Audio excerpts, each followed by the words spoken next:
اگر گزشتہ 1300 سال میں صرف ابو بکر کو ملا ہے تو یہی اعتراض پھر بھی پڑے گا کہ کیا 1300 سال میں یہ دعا اور کسی کے حق میں قبول ہی نہ ہوئی؟ اور اگر اوروں کو بھی ملا ہے تو پھر سوال یہ ہے کہ کیا وہ اشخاص عمر اور عثمان اور علی رضی اللہ عنہم سے بڑھ کر تھے یا کم؟ اگر کم تھے تو پھر یہ کیوں کر ہوا کہ کم درجے کے لوگ صدیق بن گئے اور بڑے درجے کے لوگ شہید تک ترقی پا سکے، صدیق نہ کہلا سکے؟ پھر حضور فرماتے ہیں غرض جو اعتراض نبوت کے اجرا پر ہوتا ہے وہی اعتراض صدیقیت کا دروازہ کھلا تسلیم کر کے اس پر ہوتا ہے، بس یہ اعتراض محض قلت تدبر کی وجہ سے ہے، حقیقت پر مبنی نہیں۔ آگے حضور فرماتے ہیں اس آیت کے بارے میں ایک اور نقطہ بیان کر دینا میں ضروری سمجھتا ہوں۔ رسول کریم صلی اللہ علیہ وسلم نے سورہ فاتحہ کے جو نام بتائے ہیں ان میں سے 2 نام ام القرآن اور ام الکتاب بھی ہیں۔ ابو داؤد: میرے نزدیک یہ نام قرآن کریم ہی سے مستنبط ہیں اور ان کا ماخذ یہی آیت ہے۔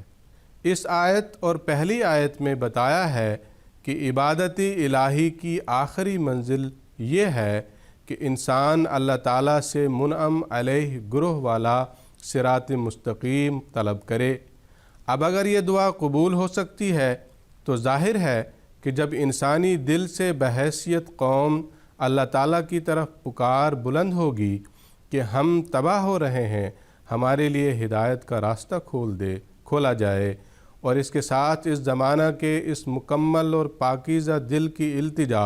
اور تڑپ بھی شامل ہو جائے گی جسے اللہ تعالیٰ نے اس زمانہ کا مرد میدان بنایا ہے، تو اس کے نتیجہ میں اللہ تعالیٰ کا رحم جوش مارے گا اور فضل الہی الہام اور ہدایت کی صورت میں نازل ہوگا۔ اسی طرح ہر زمانہ میں ہوتا چلا آیا ہے اور ہوتا چلا جائے گا۔ حضور فرماتے ہیں نوح علیہ السلام کے وقت کے مظلوموں کی دعائیں حضرت نوح علیہ السلام کے مطہر قلب کی گریوزاری سے مل کر اس کلام کو لائی تھیں جو نوح علیہ السلام پر نازل ہوا تھا۔ حضرت ابراہیم علیہ السلام کے وقت کی ارواح کی پکار حضرت ابراہیم علیہ السلام کے قلب صافی کی تڑپ کے ساتھ مل کر صحف ابراہیم کے نزول کا موجب ہوئی تھی۔ یہی قصہ حضرت موسیٰ علیہ السلام اور حضرت عیسیٰ علیہ السلام کے زمانہ میں گزرا، اور اسی طرح رسول کریم صلی اللہ علیہ وسلم کے وقت میں ہوا۔ صحیح احادیث سے ثابت ہے کہ نزول قرآن کریم سے پہلے حضرت صلی اللہ علیہ وسلم دنیا سے الگ ہو کر غار حرا میں جا کر دعائیں اور عبادت کیا کرتے تھے۔ یہ تو قلب اطہر کی حالت تھی جو اپنے خیالات کو پڑھنے کی طاقت رکھتا ہے۔ اس کے علاوہ دنیا کی مخفی آہیں بھی آسمان کی طرف بلند ہو رہی تھیں۔ ان سب نے مل کر خدا تعالیٰ کے فضل کو جذب کیا اور قرآن کریم نازل ہوا۔ پس اہدنا الصراط المستقیم صراط الذین انعمت علیہم در حقیقت اسی حالت کا نقشہ ہے جو نزول کلام سے پہلے دنیا کی ہوتی ہے، خصوصاً اس زمانہ کی پاکیزہ ارواح کی جن کے دل سے صرف آہ ہی نہیں اٹھتی بلکہ ان کے دماغ میں بھی ایک تلاطم برپا ہوتا ہے، اور اسی کے نتیجے میں اس زمانہ کا کلام نازل ہوتا ہے۔ پس چونکہ یہ دعا سورہ فاتحہ میں نازل ہوئی ہے اور یہی دعا ہے جو کلام الہی کے نزول کا موجب ہوئی ہے، اس لیے رسول کریم صلی اللہ علیہ وسلم نے سورہ فاتحہ کا نام ام القرآن اور ام الکتاب رکھا، یعنی سورہ فاتحہ میں وہ مضمون بیان ہوا ہے جو نزول قرآن کا موجب ہوا، اور چونکہ کسی امر کے وجود کا موجب بمنزلہ ماں کے ہوتا ہے اس لیے سورہ فاتحہ ام القرآن کہلائی۔ سورہ فاتحہ کو قرآن عظیم کے نام سے جو تعبیر کیا گیا ہے، اس نام سے موسوم کیا گیا ہے، اس تعلق سے حضور فرماتے ہیں یہ بھی یاد رکھنے کے قابل بات ہے کہ رسول کریم صلی اللہ علیہ وسلم نے جو سورہ فاتحہ کو قرآن عظیم قرار دیا ہے، اس کے یہ معنی نہیں کہ سورہ فاتحہ قرآن عظیم ہے اور باقی قرآن چھوٹا ہے، کیونکہ یہ امر بالبداہت غلط ہے۔ بس اس کی وجہ اور ہے، اور میرے نزدیک وہ وجہ ام القرآن اور ام الکتاب والے نام ہیں۔ جب رسول کریم صلی اللہ علیہ وسلم نے سورہ فاتحہ کو ام القرآن اور ام الکتاب کہا تو آپ صلی اللہ علیہ وسلم نے خیال فرمایا کہ اس سے شبہ پیدا ہو سکتا ہے کہ شاید یہ سورہ قرآن کریم سے الگ ہے، اس لیے آپ نے اس کا نام قرآن عظیم بھی رکھا تاکہ مسلمانوں پر یہ واضح رہے کہ سورہ فاتحہ قرآن کریم سے باہر نہیں بلکہ اس کا حصہ ہے۔ کسی چیز کا حصہ بھی چونکہ پوری چیز کے نام میں شریک ہوتا ہے، اس لیے آپ نے سورہ فاتحہ کو قرآن عظیم فرمایا۔ ہم ہمیشہ جب قرآن کریم کا کوئی حصہ سننا چاہیں تو کہتے ہیں کہ حافظ صاحب قرآن کریم کی تلاوت فرمائیں، یا کہتے ہیں کہ فلاں شخص قرآن کریم پڑھ رہا ہے، یا ایک آیت میں جو مضمون ہوتا ہے اس کے بارے میں کہتے ہیں قرآن یوں کہتا ہے۔ اس کا یہ مطلب نہیں ہوتا کہ ہمارے نزدیک صرف وہ صورت یا آیت قرآن ہے، باقی قرآن نہیں، بلکہ ہماری مراد یہ ہوتی ہے کہ وہ صورت یا وہ آیت جسے ہم پڑھتے ہیں یا جس کا حوالہ دیتے ہیں قرآن کا حصہ ہے۔ حضور آگے فرماتے ہیں، اس جگہ ایک اور لطیفہ بھی یاد رکھنا چاہیے کہ رسول کریم صلی اللہ علیہ وسلم نے سورہ فاتحہ کو ام القرآن اور ام الکتاب بھی فرمایا ہے اور قرآن عظیم بھی فرمایا ہے۔ گویا ایک طرف اسے ذریعہ پیدائش قرار دیا، دوسری طرف اسے وہ چیز بھی قرار دیا جو اس سے پیدا ہوئی ہے۔ اس میں ایک زبردست روحانی نقطہ نکلتا ہے، اور وہ یہ ہے کہ روحانی دنیا میں پہلی حالت دوسری حالت کی پیدا کرنے والی ہوتی ہے، اس لیے پہلی حالت ایک جہت سے ماں کہلاتی ہے اور بعد کی حالت اولاد کہلاتی ہے۔ اسی نسبت سے سورہ فاتحہ کو ام القرآن بھی کہا گیا ہے، اور بوجہ اس کے کہ وہ خود قرآن بھی ہے اسے قرآن بھی کہا ہے۔ انسانوں کے متعلق بھی ایسے ہی تغیرات کے مواقع پر اس قسم کے تشبیہی الفاظ استعمال کر لیے جاتے ہیں۔ چنانچہ سورہ تحریم میں اللہ تعالیٰ فرماتا ہے کہ مومنوں کی مثال امرات فرعون یعنی فرعون کی بیوی اور مریم بنت عمران سے دی گئی ہے، اور جن مومنوں کی مثال مریم بنت عمران سے دی ہے ان کے متعلق آخر میں فرماتا ہے، ہم نے اس کے اندر اپنا کلام پھونکا اور وہ اپنے رب کے کلام پر اور اس کی کتابوں پر ایمان لاتی، اور آخر وہ ایک فرمانبردار مرد کی طرح ہو گئی۔ یعنی جو لوگ مریمی صفات ہوتے ہیں جب ترقی کرتے کرتے کلام الہی کے مورد ہو جاتے ہیں تو مسیحی نفس بن جاتے ہیں۔ غرض سورہ فاتحہ کا نام ام القرآن اور ام الکتاب بھی رکھنا اور اسے قرآن عظیم بھی کہنا اسلامی اصطلاحات پر ایک لطیف روشنی ڈالتا ہے، اور ان لوگوں کے لیے اس میں ہدایت ہے جو اس مسئلہ کو نہیں سمجھ سکے کہ امت محمدیہ کے ایک شخص کا نام کس طرح مریم بھی رکھا گیا اور عیسیٰ بھی۔ اور اگر سورہ فاتحہ رسول کریم صلی اللہ علیہ وسلم قرآن کریم کی بھی فرماتے ہیں اور قرآن کریم بھی، تو ایک سچے مسلمان کے لیے اس امر کا سمجھنا کیا مشکل ہے کہ اللہ تعالیٰ ایک شخص کو مریم بھی فرماتا ہے اور عیسیٰ بھی۔ اس کی وہ حالت جب وہ خدا کے سامنے اس زمانہ میں ایک مسیح کے ظہور کے لیے چلا رہی تھی، مریمی حالت تھی، اس کی وجہ سے وہ مریم کہلایا۔ جس طرح سورہ فاتحہ اہدنا الصراط المستقیم کی دعا کی وجہ سے جو ایک ہدایت نامہ کے پکار رہی تھی ام القرآن اور ام الکتاب کہلائی، لیکن جب اس فرد کامل کی دعا سنی گئی اور خدا تعالیٰ نے اسی کو دنیا کے لیے مسیحی نفس عطا کر کے مبعوث فرما دیا تو وہ عیسیٰ کہلایا۔ جس طرح اہدنا الصراط المستقیم کی پکار نے بلند ہو کر جب قرآن کریم کو دنیا کی طرف کھینچا اور وہ دعا خود اس کا حصہ بن گئی تو ام القرآن اور ام الکتاب کہلانے کے بعد وہ قرآن عظیم کہلانے لگی۔ اس کے آگے حضور رضی اللہ تعالیٰ عنہ نے اس نقطہ کو بیان فرمایا ہے کہ اس سورہ فاتحہ میں مسلمانوں کی ہدایت اور ترقی کے لیے ایک مطمع نظر بیان کیا گیا ہے، اور صحابہ کرام رضوان اللہ علیہم اجمعین نے اسی مطمع نظر کو ہمیشہ مد نظر رکھا ہے۔ چنانچہ حضور فرماتے ہیں، اس دعا کے بارے میں ایک اور نقطہ بھی یاد رکھنے کے قابل ہے جسے صحابہ نے مد نظر رکھا اور ایک ایسا اعلیٰ درجہ کا نمونہ دنیا کے سامنے پیش کیا جس کی مثال دنیا کی کسی اور قوم میں نہیں مل سکتی، اور اگر بعد کے مسلمان بھی اسے یاد رکھتے تو یقیناً وہ بھی ایسا اعلیٰ درجہ کا نمونہ دکھاتے کہ دنیا کی تاریخ میں ان کا نام ہمیشہ کے لیے یادگار رہ جاتا۔ مگر افسوس کہ مسلمانوں نے اس ذرّی ہدایت کو جو اس آیت میں بیان کی گئی تھی بھلا دیا اور اس معیار سے گر گئے جس پر کہ اللہ تعالیٰ انہیں کھڑا کرنا چاہتا تھا۔ اگر آج بھی مسلمان اس ہدایت کو اپنا مطمع نظر بنا لیں تو سب تکلیفیں ان کی فوراً دور ہو سکتی ہیں اور پھر وہ بے مثال عزت اور رفعت حاصل کر سکتے ہیں۔ پھر حضور فرماتے ہیں وہ سبق جو اس آیت میں بیان ہوا ہے یہ ہے کہ ہر قوم کا ایک مقصد ہوتا ہے اور وہ اس مقصد کے حصول کے لیے جد و جہد کرتی ہے۔ اسی طرح دنیا کی پیدائش کا بھی ایک مقصد ہے۔ جو قوم اس مقصد کو پورا کر دے دنیا کی پیدائش کا اصل مقصود کہلانے کی وہی قوم مستحق ہوگی۔ آدم علیہ السلام دنیا میں آئے اور کچھ نیکیاں انہوں نے دنیا کو بتائیں۔ اس زمانے کے لوگوں کے لیے وہ نہایت اعلیٰ تعلیم پر مشتمل تھی۔ ان نیکیوں پر عمل کر کے اس زمانہ کے لوگوں نے بہت بڑی روحانی اور اخلاقی تبدیلی پیدا کی اور ان کی ذہنی قوتیں پہلے لوگوں سے بہت آگے نکل گئیں، مگر ابھی انسان اس کمال کو نہ پہنچا تھا جس کے لیے اسے پیدا کیا گیا تھا۔ بس اس کی ترقی کے لیے جستجو جاری رہی یہاں تک کہ نوح علیہ السلام پیدا ہوئے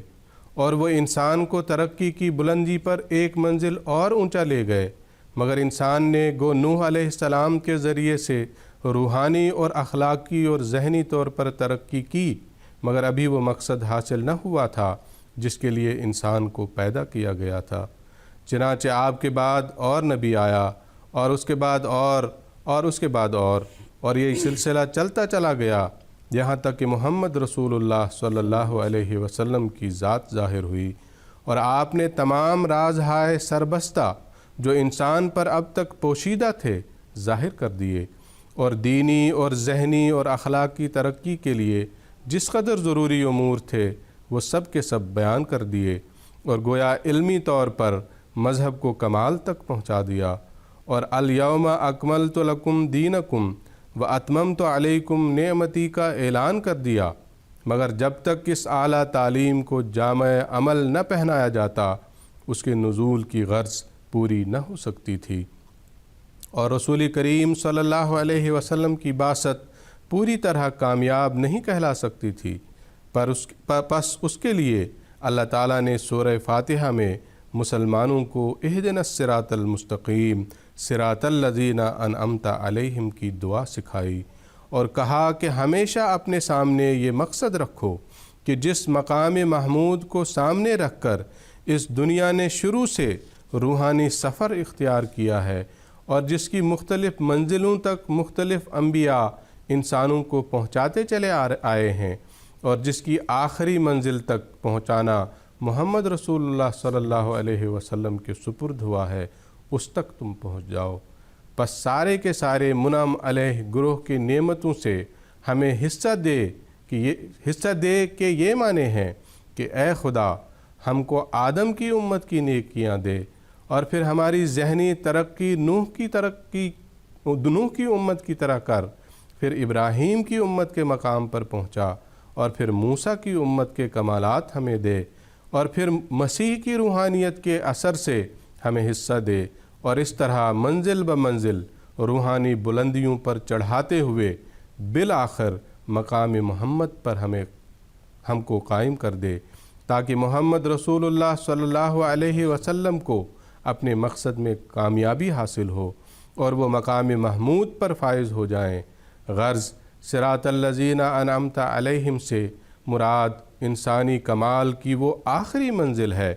جس کی طرف شروع سے انسانی قافلہ بڑھتا آ رہا ہے اور جس کی مختلف منزلوں کی رہنمائی مختلف زمانہ کے انبیاء کے سپرد تھی اور جس کی آخری منزل تک پہنچانا محمد رسول اللہ صلی اللہ علیہ وسلم کے سپرد ہوا تھا۔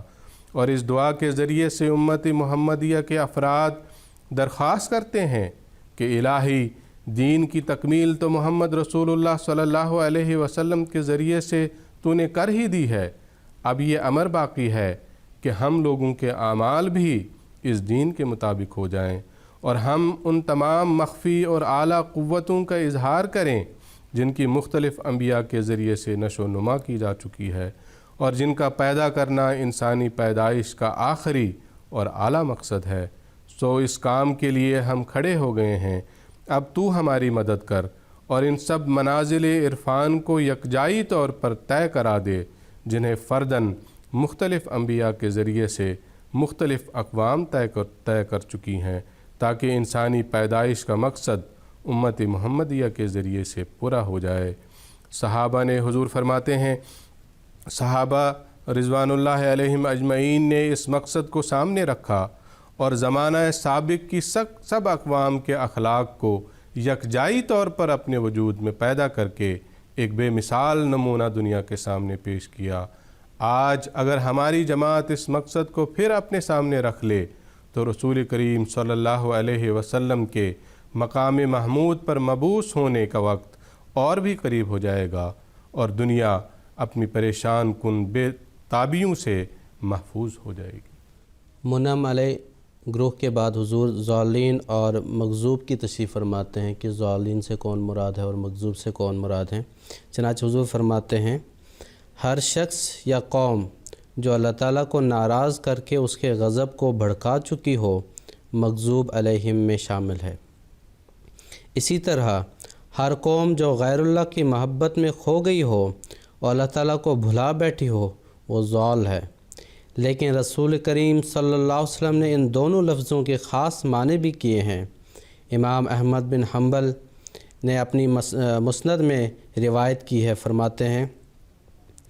قال یعنی رسول اللہ صلی اللہ علیہ وسلم نے فرمایا، ان المغضوب علیہم الیہود و ان الضالین النصارى،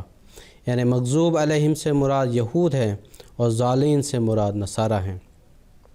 اسی طرح ترمذی کی حدیث ہے، ابو ذر غفاری سے روایت ہے، یعنی فرماتے ہیں کہ حضرت ابو ذر فرماتے ہیں کہ میں نے رسول اللہ صلی اللہ علیہ وسلم سے پوچھا، مغضوب علیہم کون ہیں؟ آپ نے فرمایا یہود۔ پھر میں نے ضالین کون ہیں؟ تو آپ نے فرمایا نصارہ۔ آگے حضور فرماتے ہیں، بہت سے صحابہ سے بھی یہ معنی ثابت ہیں، مثلا ابن عباس اور عبداللہ بن مسعود تو یہاں تک کہتے ہیں کہ ولا اعلم بین المفسرین فی ھذا اختلافا، یعنی تمام مفسرین ان معنوں پر متفق ہیں اور اس بارے میں نے ان میں سے کوئی اختلاف نہیں دیکھا۔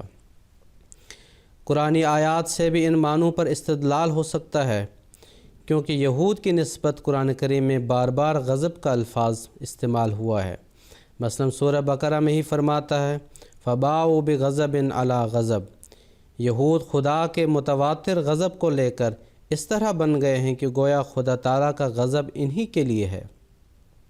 اس کے برخلاف نصارہ کے لیے ضل کا لفظ آیا ہے، جیسا فرماتا ہے، الذین ضل سعیہم فی الحیات الدنیا، سورہ کہف۔ اسی طرح سورہ مائدہ میں مسیحیوں کا ذکر کر کے اور مسیح اور ان کی والدہ کو خدائی کا رتبہ دینے کا بیان کر کے اللہ تعالیٰ فرماتا ہے، یا اہل الکتاب لا تغلوا فی دینکم غیر الحق ولا تتبعوا اہواء قوم قد ضلوا من قبل واضلوا کثیرا وضلوا سواء السبیل۔ اے اہل کتاب یعنی نصارہ، کیونکہ اس جگہ انہی کا ذکر ہے،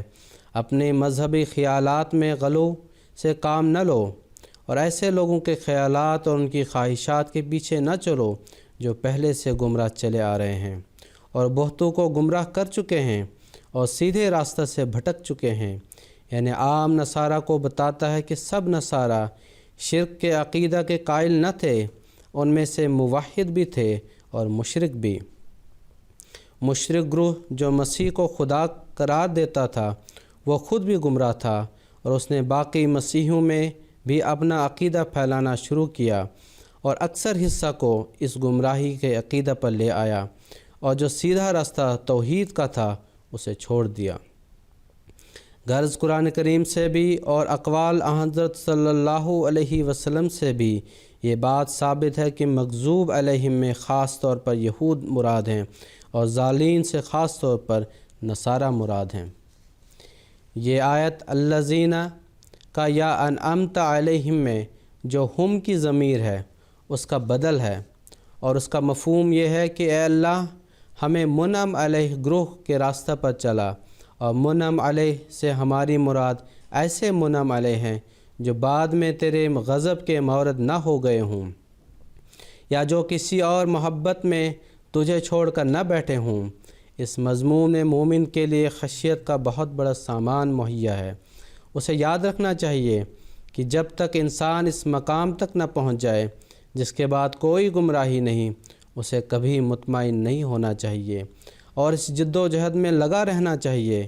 کہ اس کا قدم زیادہ سے زیادہ مضبوطی کے ساتھ تقویٰ کی راہوں پر پڑتا رہے، تا ایسا نہ ہو کہ تھوڑی سی غفلت سے وہ اپنے مقام سے گر کر تباہ و برباد ہو جائے۔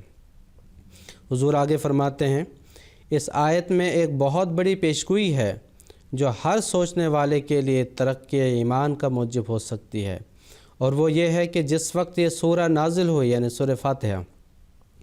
اس وقت یہود اور نصارہ رسول کریم صلی اللہ علیہ وسلم کے سامنے نہ تھے، بلکہ کفار مکہ آپ کے مقابل پر تھے۔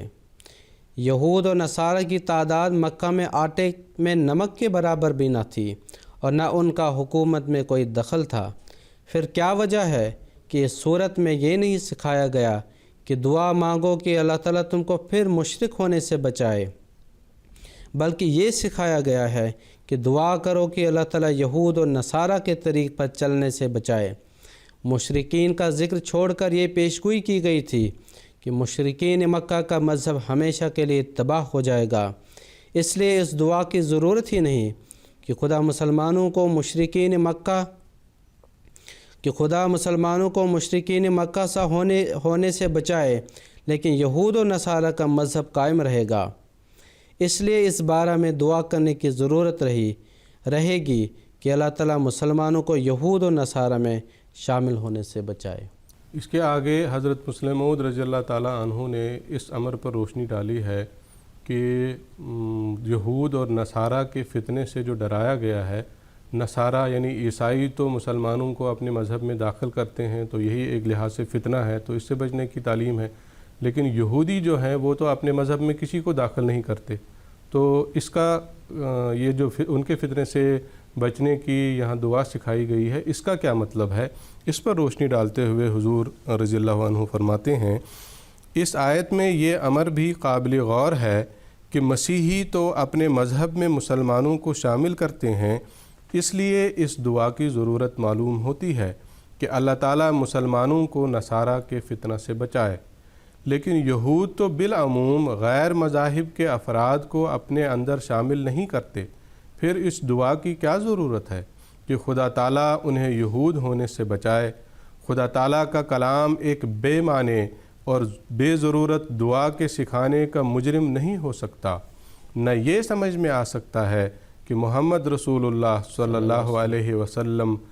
کے اللہ تعالیٰ کے حکم سے ایسی غیر ضروری دعا دن میں 30-40 بار پڑھنے کا حکم دیں گے۔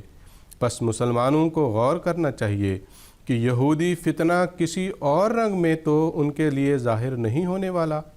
کیا یہ تو ممکن نہیں کہ آنے والے مسیح کا انکار کرنے کی وجہ سے مسلمانوں کی حالت یہود کے مشابہ ہو جائے گی،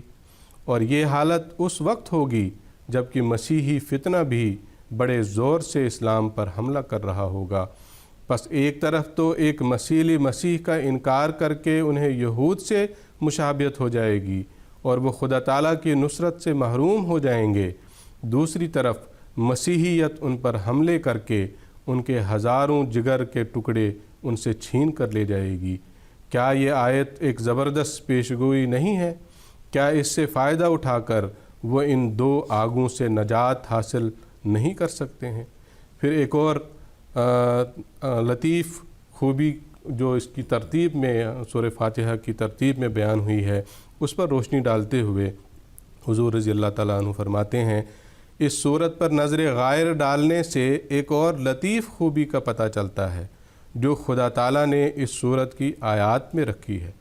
اور وہ یہ ہے کہ صفات الہیہ اور دعاؤں کا بیان بالکل ایک دوسرے کے مقابل میں ہوا ہے۔ چنانچہ الحمدللہ یعنی سب تعریفیں اللہ تعالیٰ کے لیے ہے کہ مقابلہ میں ایاک نعبد، ہم تیری ہی عبادت کرتے ہیں، ہے، جس سے بتایا ہے کہ جو ہی انسان معلوم کرتا ہے کہ اللہ تعالیٰ سب خوبیوں کا جامع ہے تو وہ بے اختیار کہہ اٹھتا ہے کہ ہم صرف تیری ہی عبادت کرتے ہیں۔ پھر رب العالمین کے مقابلہ میں ایاک نستعین کو رکھا ہے، کیونکہ جب انسان کو یقین ہو جائے کہ ہمارا خدا ہر ایک ذرہ ذرہ کا خالق اور محسن ہے تو وہ کہہ اٹھتا ہے کہ ہم تجھ ہی سے مدد چاہتے ہیں۔ اسی طرح الرحمن کے مقابلہ میں جس کے معنی بغیر محنت اور مبادلہ کے دینے والا اہدنا الصراط المستقیم کو رکھا ہے، کیونکہ جب انسان دیکھتا ہے کہ خدا تعالیٰ نے انسان کے کسی عمل کے بغیر اس کی تمام ضروریات کو پورا کیا ہے تو وہ بے اختیار کہہ اٹھتا ہے کہ میری سب سے بڑی ضرورت تو حضور تک پہنچنا ہے، اس کے پورا کرنے کے سامان بھی پیدا کیجیے۔ پھر الرحیم یعنی محنت کا عمدہ بدلہ دینے والا کے مقابلہ میں صراط الذین انعمت علیہم رکھا، یعنی ایسے لوگوں کا رستہ دکھائیے جن پر آپ نے انعام کیے ہیں، یعنی سیدھے راستے پر چلاتے چلاتے مجھے ان انعامات کا وارث کر دیجئے جو پہلے لوگوں کو ملے ہیں، کیونکہ رحیمیت چاہتی ہے کہ کسی کام کو ضائع نہ ہونے دیا جائے۔ پھر مالک یوم الدین کے مقابلہ میں غیر المغضوب علیہم ولا الضالین کو رکھا، کیونکہ جب انسان کو یقین ہو کہ میرے اعمال کا حساب لیا جائے گا تو فوراً اس کے دل میں ناکامی کا خوف بھی پیدا ہو جاتا ہے، پس بندہ مالک یوم الدین پر غور کر کے اللہ تعالیٰ کی ناراضگی سے بچنے کی دعا کرتا ہے۔ جزاکم اللہ تعالیٰ احسن الجزا۔ ناظرین کرام، اس کے ساتھ ہی ہمارا آج کا پروگرام اپنے اختتام کو پہنچ گیا۔ تفسیر کبیر سے ایک اور پروگرام لے کر ہم آپ کی خدمت میں ایک بار پھر حاضر ہوں گے۔ جب تک کے لیے دیجیے اجازت۔ السلام علیکم ورحمۃ اللہ وبرکاتہ۔